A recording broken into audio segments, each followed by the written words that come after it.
The Jake Young transfer saga has finally come to an end, with the forward completing a season-long loan move to fellow League 2 side Swindon Town. And in today's video, I will be bringing you guys my thoughts and opinions on this news. If you do go on to enjoy, please make sure to drop a like on there for me. If you could, hit 70 likes on today's video, that'd be massively appreciated. Subscribe if you're new as well. We are on the road to 8,000 subscribers, so please make sure you are subscribed if you haven't already, with that post notification bell on. It's free to do so, and it does massively help out. Get your thoughts on this move as well down in the comment section down below. Bradford fans, do you think this will be a good beneficial move for Jake Young? And Swindon fans, how excited are you to see Jake Young in a Swindon Town shirt? Now obviously he's gone there, he's got the number 7 shirt as well, so they're clearly showing a lot of faith in him. Their recruitment so far has been fairly underwhelming. I'm a little bit concerned about Swindon. I don't think they'll be in any sort of relegation trouble, but I don't think they'll be anywhere near the playoffs as of right now. And Jake Young, for me, like what I've mentioned so many times in the previous videos that we've done already covering Jake Young, on his day, he's absolutely brilliant, but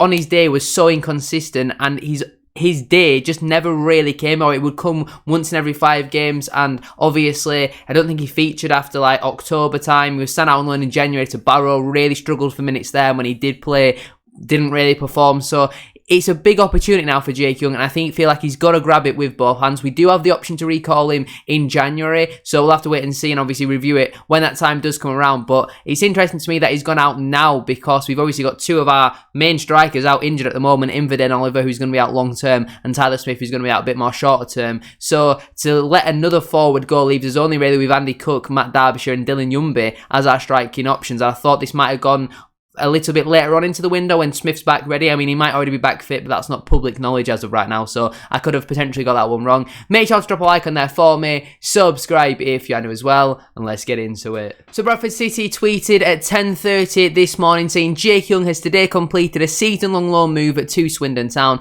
The article does then read, Young in Swindon loan switch. Jake Young has today completed a season-long loan move to Swindon Town. The forward signed for the Bantams last summer, making 12 appearances in Claret and Amber before spending the second half of the 22-23 campaign on loan at Barrow. His move is subject to the relevant EFL and FA clearances. Bradford City AFC would like to wish Jake the very best throughout his spell at Swindon Town. So short and sweet, as all of the departures normally are. Swindon then tweeted, obviously their video was at 10:30, but their official tweet was tweeted at 10:40, saying make that signing at number 4. Welcome to Swindon Town at Jake Young. Their article does then read, Town sign Jake Young, forward arrives from Bradford. Swindon Town are delighted to announce the season-long loan signing of Bradford City forward Jake Young, subject to EFL approval. The 22-year-old started his professional career with fellow League 2 side Forest Green Rovers after spending his youth career with Guiseley and Sheffield United before earning a move to his current side at Bradford City. During his time with Rovers, Young became an influential figure, making over 50 appearances, scoring 9 times and achieving promotion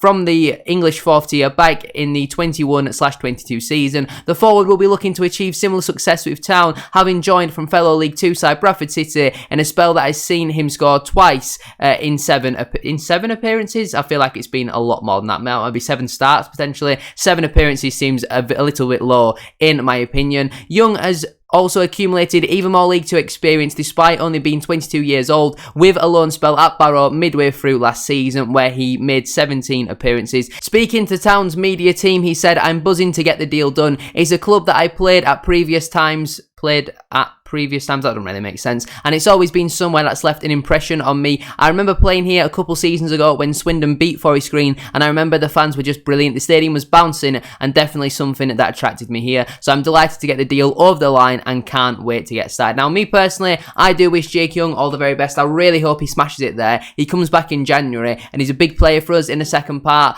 of this upcoming campaign, but he needs to do well at Swindon, because if he doesn't, I don't really know where the next move is. If he struggles at Swindon, say he makes 4 or 5, 6, 7 appearances, something really small, because he doesn't really perform the opportunities that he gets at Swindon, and potential of an attitude problem, that's something that Forest Green fans warn us about. I don't personally know anything, so I'm not going to claim, I'm not going to throw out accusations out there, but it's something that's certainly been handed around at this moment in time. There's clearly been a fallout between Jake Young and Mark Hughes, and I think that's pretty obvious to see, because despite him not being a 10 out of 10 every game, and I'm not one of these people who absolutely loves Jake Young and feels like he should be staying and starting every week, because I've seen it myself. Colchester away, Tranmere away, he put in absolute stinkers, some absolutely shocking performances, but when you think we sent him out on loan to bring in someone like a Dara Costello, Like, Jake Young, as inconsistent as he was 1,000 times better than Costello. Costello was shocking. He's a Sunday League standard footballer, and he got far more opportunities than Jake Young. So that is, to me, why I personally think there must have been some sort of fallout, because if it was down to actual ability, Jake Young is 1,000 times the player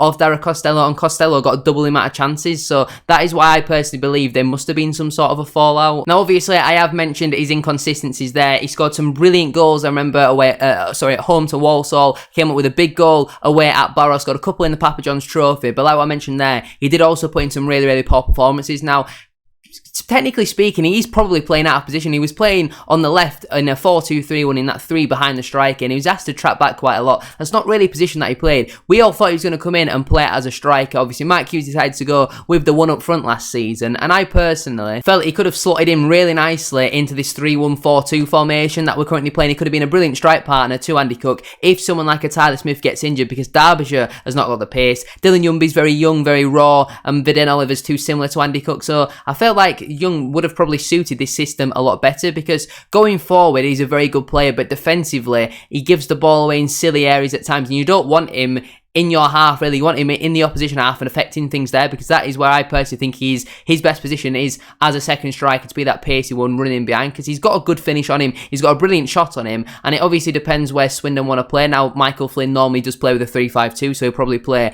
as a second striker, and I think Michael Flynn could get the best out of him. If you have Austin and Jake Young up front in a 3-5-2, it's a pretty decent strike partnership in my opinion, so we'll have to just wait and see what happens. Like what I mentioned, we do have that recall option in January. The last person who we loaned to Swindon Town was obviously Owen Doyle, and he went on to achieve brilliant things with Swindon, but again, working with Richie Wellens. Obviously, Wellens is a brilliant manager, and, you know, Doyle did absolutely incredible things there. Do I think Jake Young will be able to recreate the Owen Doyle type goal scoring? Probably not. I don't think they'll be calling him, well, I mean, Young's not ginger, but I don't think they'll be referring to him as Pele, but judging by what we've seen so far from Jake Young. But he's still very young, still very raw. You know, 22 years of age. There's still plenty of time for him to develop and grow as a player. And I think Swindon is a really good opportunity for him to get that, because they've not really got too much quality in their side. I think he is going to get the opportunities. It's up to him now whether he grasps it. Obviously, we saw him play in a pre-season friendly a couple of weeks ago against Bradford Park Avenue. We were in step 3 of non-league. They're 3 divisions below Bradford City,